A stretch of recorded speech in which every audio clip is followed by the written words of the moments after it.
अस्सलामुअलैकुम। मोहम्मद अज़हर सिद्दीक अपने programme maths views के साथ हाजिर खिदमत है। 17 जुलाई 2024 और आज बुध का दिन है। प्रोग्राम थोड़ा सा लेट हो गया, मसरूफियत से मेरी ज़रा ज़्यादा रही थी। आपको यौम आशूरा है, सुबह का प्रोग्राम भी लेट अपलोड हुआ, तो ये भी अगर लेट अपलोड हो गया तो माज़रत चाहते हैं। लेकिन अब चूँकि वजह ये है, पूरी मीडिया टीम जो है वो अपने कामों में मसरूफ़ रही है। आज मैंने कुछ सवाल थे जस्टिस अतर मिल्ला के हवाले से कि कोई नेगेटिव कैंपेन हो रही है कुछ हवाले से, तो मैंने मुनासिब समझा कि मैं कुछ माजी के हवाले से कुछ चीज़ें और सामने रख कर मैं आपके सामने सारी चीज़ें सामने रखता चलूँ। आगे चलने से कबल मैं सिर्फ उनकी एक रिसेंट, जब वो स्कूल गए और उन्होंने, चूँकि इस पर अपना कॉपीराइट क्लेम ना आ जाए, तो मैं रिक्वेस्ट करूँगा कि ऑडियो चला दें। वो ऑडियो आप सुन लीजिएगा, आपको समझ आ जाएगी बात कि जस्टिस अतर मिल्ला का जहन बड़ा क्लियर है।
है, आपने वो सुन लिया। मैं आगे चलता हूँ लेकर बातों को।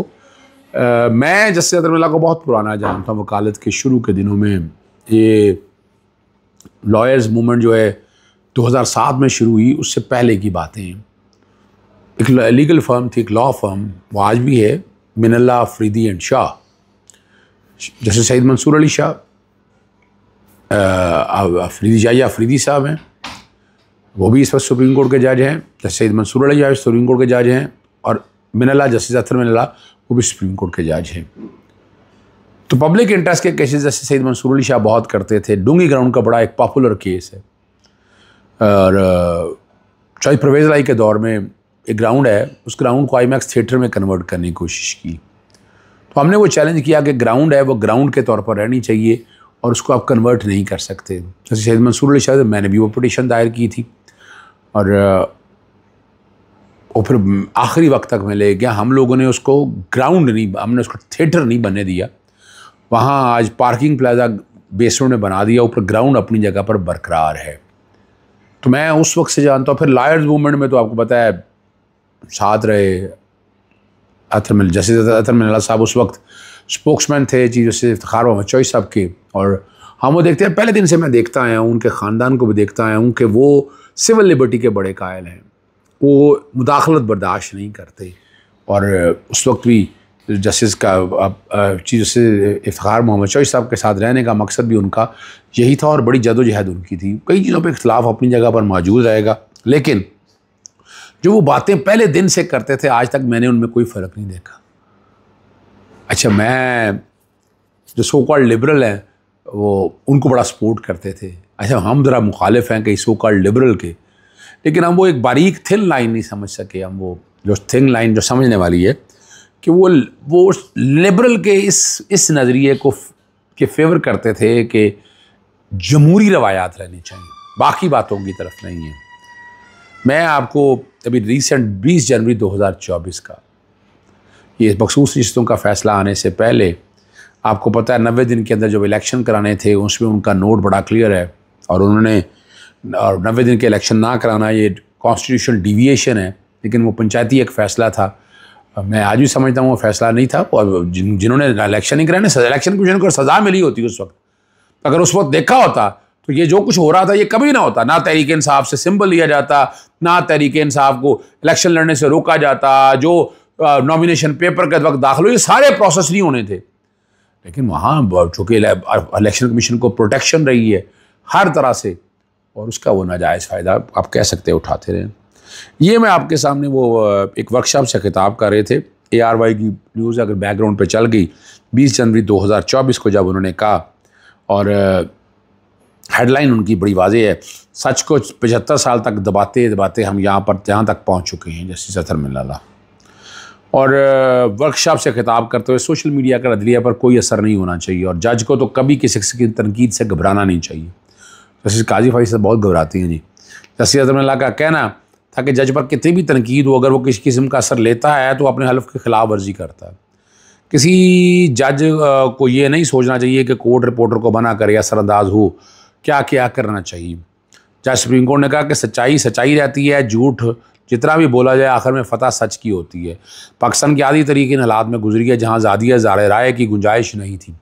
सहाफ़ियों का आज़ादी इज़हार राय के लिए बहुत कलीदी किरदार है, उन्होंने कोड़े भी खाए हैं, कोर्ट रिपोर्टर से बहुत कुछ सीखा है। ये कहते हैं मुझे इज़हार राय पर कुछ कहने की ज़रूरत थी इसलिए क्योंकि हम जवाबदेह हैं, शुरू से आज़ादी इज़हार राय पर कदरें लगी, बस ये जज हम में कोई चीज़ छुपा नहीं सकते। दो किस्म की तनकीद होती है, वो तनकीद इल्ज़ाम लगाया जाता है कि दानिस्ता तौर पर फैसले हो रहे हैं, एक वो तनकीद हो जिसका मन पसंद नहीं करता, उसको रिलीफ क्यों मिला, वक्त के साथ सच्चाई खुद सामने आती है। हर तनकीद करने वाला इस अदालत पर ही एतमाद करे, ये अदलिया का इम्तहान है। और इन्होंने कहा कि 71 में मगरबी पाकिस्तान के लोगों को अक्सर मुख्तलिफ तस्वीर दिखाई गई। यही होता है। हाँ, हर एक को अपने आप से सवाल पूछना चाहिए कि हम किस तरफ जा रहे हैं, क्या हम असूल पर खड़े हैं या धड़ेबंदी का शिकार है। जो मुआशरा है मर्ज़ी का फैसला और गुफ्तगू चाहता है। आज़ादी राय को कभी भी दबाने की कोशिश नहीं करनी चाहिए। अगर कोई गलती करता है तो वो ख़ुद बेनकाब हो जाएगा। वक्त साथ टेक्नोलॉजी का दौर, रियासत आज़ादी राय को काबू नहीं कर सकती, कदर करती है ना मुल्क दोलख्त होता, ना सियासी लीडर था फांसी चढ़ता। सच पर हर एक को पता है और 75 सालों से पता है, लेकिन हमेशा दबाने की कोशिश की है। सच को 75 साल तक दबाते दबाते हम यहाँ तक पहुँचे। आला अदलिया के इन्होंने ये भी कहा कि हमारे बारे में भी ये कहा गया कि व्हाट्सएप पर किसी से ताल्लुक़ में रहते हैं। हर दौर में किसी ना किसी ने मुझे 2 फ्लैट दिलवा दिए, इन बातों से मुझे कोई फ़र्क नहीं पड़ा, बस ये जज हम पब्लिक प्रॉपर्टी है। एक गरीब कैदी ने मुझसे पूछा कि क्या हालात ठीक हो जाएंगे। मैंने कैदी से बताया, तुम बताओ हमारे मुआशरे की इक़्तिदार असूलों पर सच्चाई पर मबनी है। मेरे पूछने पर कहा, कैदी फ़ौरन हंस पड़ा और कहा कि सच्चाई का आपको जेल की हालात बनाने के लिए जस्टिस अतहर मिल्ला ने बहुत ज़बरदस्त फ़ैसले किए थे, और जस्टिस मिल्ला बहुत सारी कुव्वतें 18वीं तरमीम की मुखालिफ थी। उससे एक तासर हुआ कि 18वीं तरमीम को ख़त्म कर देगी। एजाज़ खान ने पूछा कि 18वीं तरमीम ख़त्म होगी तो क्या करेंगे। मैंने कहा वकालत छोड़ दूँगा। कोई अगर गलत काम नहीं करता तो उसको घबराना नहीं चाहिए। आज़ादी इज़हार राय की हौसला अफ़ज़ाई करनी चाहिए, और जमहूरी माशरे में आज़ादी राय किसी किस्म की कदगन नहीं होनी चाहिए। बेजा तनकीद हमारे लिए अच्छी है क्योंकि सच्चाई जब निकलती है तो फतह उसकी होती है। उनका पाकिस्तान का आगाज़ ही आज़ादी इज़हार राय पर कदगन लगी। कायदे-ए-आज़म की 11 अगस्त 1947 की तकरीब रियासती सेंसर करने पर लाइम्तनाही सिलसिला शुरू हुआ। आमियत में आज़ादी राय मुमकिन ही नहीं। उन्होंने कहा कि आलमी असूल भी यही कहता है कि कोई बड़ा जुर्म ना कर ले साबित होने तक मासूम तस्वर और लिखा जाता है। जुल्फ़िकार अली भुट्टो के ट्रायल में अखबारात में उनको मुल्ज़िम या मासूम नहीं लिखा गया। हम जवाब दें, मैं जज बना तो पहला केस एक ज़मानत का केस था। सुप्रीम कोर्ट के जज के ख़िलाफ़ बैनर लगाने पर 16 साल का मुल्ज़िम के लिए सामने था। मातहत अदलिया से ज़मानत इसलिए खारिज हुई कि उसने पूरी अदलिया के ख़िलाफ़ जुर्म किया, लेकिन किसी ने यह पता करने की कोशिश की ये बैनर बनवाए किसने। अब देखें ये माइंड बड़ा क्लियर है उनका। फिर आपको एक और मैं ख़बर ले चलता हूँ। साफ़ी ये इमरान खान साहब के दौर में 2 हैं। आखिर में मैं वो तौहीन अदालत की इमरान खान के खिलाफ कार्रवाई के हवाले से बात करूँगा, और उन्होंने असूलों पे खड़े रहे हैं, ये मैं बता दूँ आपको। और ये अपना मुदस्सर नारो के हवाले से ये डॉन न्यूज़ की खबर है, दिसंबर 1, 2021 की। हमारी आधी ज़िंदगी गैर जमहूरी हुकूमत में गुजरी, ये उनका किया धरा है। और ये बड़ी वजाहत के साथ ये उन्होंने कहा। साफ़ी जो मुदस्सर नारो की बाजियाबी के मुतालिक केस की समाअत के दौरान वफाकी वज़ीर इंसानी हकूक़ डॉक्टर शीरी मज़ारी, सेक्रेटरी दाखिला यूसुफ नसीम खोकर, लापता मुदस्सर नारो के वालिद की जानिब से मुख्तलिफ वकला पेश हुए, और additional attorney general Qasim Madood और deputy attorney general Saeed Tayyab Shah भी कमरा अदालत में मौजूद थे। कहा शीरीन मज़ारी साहबा आपके लिए आपको इसलिए इजाज़त दी कि रियासत नज़र नहीं आ रही, मुल्क में जबरी गुमशुदगियों के वाक़यात सामने आ रहे हैं, किसी का लापता होना जाना इंसानियत के खिलाफ जुर्म है।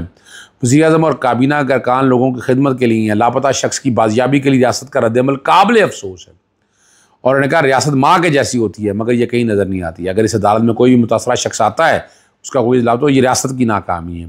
पहले भी कैदियों के मामले पर बुलवाया था, जबरी गुमशुदगियों का मामला हमारे मंशूर में था, हमने इस हवाले से कानून साजी की है, सेनेट में जल्द भिजवाया जाएगा। चाहे वज़ीर-ए-आज़म बनने से पहले भी इमरान खान के इस मसले पर वाज़ेह मौक़िफ़ रहा है। तो रियासत के हवाले से संगीन नताए, यानी ये बुनियादी तौर पर सिर्फ आपका बताना है कि उनका नुक्ता नज़र पहले दिन से एक ही था। फिर आपको याद है मैं आखिरी बात की तरफ चलूँगा। आपको याद है कि ऑनलाइन रूल्स बनाए थे इमरान खान साहब की गवर्नमेंट ने, और वो रेगुलेट करने के लिए सोशल मीडिया जो दिल चाहता था गंद बला सारा कुछ चल रहा था, और ये एक पॉजिटिव एस्पेक्ट था। लेकिन आपको पता है, तारीखी तौर पर बताता चलूँ, हम उसकी इन्फोर्समेंट के लिए गए, उसको ख़त्म करने के लिए लिखा था। चीज़ जस्टिस अतर में लेला मैं बड़ी सख्त ज़ुबान वहाँ इस्तेमाल की, मैं बड़ा खुल के सामने आया। बाद में एहसास हुआ, मैं उनको चैम्बर में माजरत के लिए मैं गया कि ये, और चूँकि वजह थी कि वो कानून की हुक्मरानी की बात करते थे, ये एक हकीकत है। और मुझे गलती का एहसास हुआ, मैं जाके कहा, और आप याद है वो ऑनलाइन रूल्स इलीगल डिक्लेयर कर दिए। और मज़ेदार बात बताऊँ, जो आज बैठे जमहूरियत के चैम्पियन बनती हैं आप, मरीम औरंगज़ेब साहिबा, और जब फैसला आ गया तो उसको सुप्रीम कोर्ट में चैलेंज किया गया, और आप हैरान रहेंगे, सुप्रीम कोर्ट से अपील वापस ले ली इन्होंने वापस ली थी। ये इल्ज़ाम पे इमरान खान में बताते हैं कि सोशल मीडिया को रेगुलेट करने के लिए उन्होंने पूरी कोशिश की थी इस हवाले से। ये रिकॉर्ड की बात है। आखिर में आपको इमरान खान साहब की अगेंस्ट देखें, आपको याद होगा तौहीन अदालत का केस शुरू हुआ था, और जो जज साहिबा थी 7 दिन में जवाब जमा करने का था। ये अगस्त 31, 2022 की अवैस यूसुफजई और अब्दुल क़य्यूम सिद्दीकी ने रिपोर्ट किया है इसको, और 7 रोज़ में जवाब जमा कराने का कहा है उन्होंने। और जब खातून जज को इमरान खान साहब खुद पेश हुए, 5 रुकनी लार्जर बेंच ने समाअत की, और हामिद खान जब वकालत कर रहे थे, chief justice Ahmed high court ने मार्क्स दी कि आप इमरान खान के वकील के साथ कोर्ट के मावन भी हैं, आपने जो तहरीर जमा से तवक्को नहीं थी, ये कोर्ट तवक्को करती थी आप इधर आने से पहले अदलिया का एतमाद बढ़ाएंगे। एक सियासी जमात को कानून और आइन की हुक्मरानी पर यकीन है। ये पाकिस्तान तहरीक इंसाफ के बारे में जस्टिस अतर उस वक्त कहते थे, तहरीर जवाब से मुझे ज़ाती तौर पर दुख हुआ, मातहत अदलिया जिन हालात में रह रही है उस कोर्ट की काफ़ी से जुडिशल कम्प्लेक्स बन रहा है। इमरान खान ने हमारी बात सुनी और जुडिशल कम्प्लेक्स तमीर हो रहा है कि इमरान खान की काफ़ी फ़ैन फॉलोइंग होंगी। इमरान के पाए के लीडर को हर लफ्ज़ सोच समझ कर अदा करना चाहिए। ये मैं उस वक्त की बातें कर रहा हूँ आपके सामने, ठीक है ना जी। और तौहीन अदालत का मामला इंतहाई संगीन है। 5 मेंबर बेंच है, अडयाला जेल के एडमिनिस्ट्रेटिव कंट्रोल में है। क्या टार्चर की ज़रा सी भी शिकायत हो तो जेल हुकाम मुलजिम को बगैर मेडिकल दाखिल करते हैं। ये पटिशन इस्लामाबाद हाई कोर्ट से कब तकरीर की कि पटिशन 22 अगस्त को निपटाई गई और तकरीर 20 अगस्त को की गई। चीफ जस्टिस ने कहा कि मामला इस्लामाबाद हाई कोर्ट में ज़ेर अल्तवा है, तो तकरीर की गई और मामले पर फिरदौस आशा वाली जजमेंट पड़ी होगी। अब यहाँ जो आपके सामने मैं रख रहा हूँ, मैं वो हालात और वाक़यात रख रहा हूँ जो हालात के बाद जस्टिस अतर मिल्ला ने असूलों पे खड़े रहे हैं और वो सिविल सुपरमेसी के यकीन रखने वाले शख्स हैं। और आपको याद होगा 90 दिन के इलेक्शन में सेपरेट नोट दिया उन्होंने। वैसे तो वो 90 दिन वाला फ़ैसला वो पंचायती फ़ैसला समझता हूँ मैं, यानी इलेक्शन नहीं कराया 90 दिन में, इलेक्शन कमीशन आइन तोड़ा उसने। और अगर वो उस वक्त काम किया होता तो ये हालात तो ना होते। ये सिंबल ले लेना, नॉमिनेशन पेपर में जो ज़्यादतियाँ हुई, पार्टी को इलेक्शन लड़ने नहीं दिया और पाकिस्तान तहरीक इंसाफ वन साइडेड जो ये सारा कुछ चलता रहा, ये कभी ना होता।